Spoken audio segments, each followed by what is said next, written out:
Hello everyone.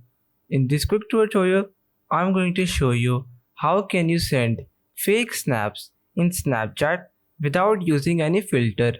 So first of all, what you have to do is that you have to open up your app store and search for an application. This application is called OVJ Editor.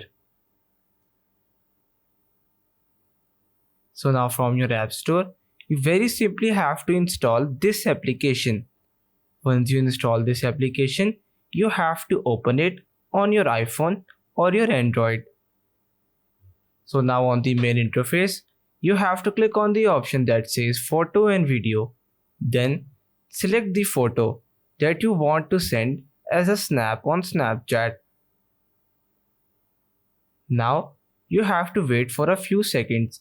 Then click on the ghost option that is representing Snapchat on this application. It is present at the center. Then click on finish and you will be redirected to your Snapchat application. So now as you can see, now you can send this snap as a snap on Snapchat to your friends or families. So that's pretty much all for today's video. Consider subscribing to our channel for more videos in the future. Until then, stay safe.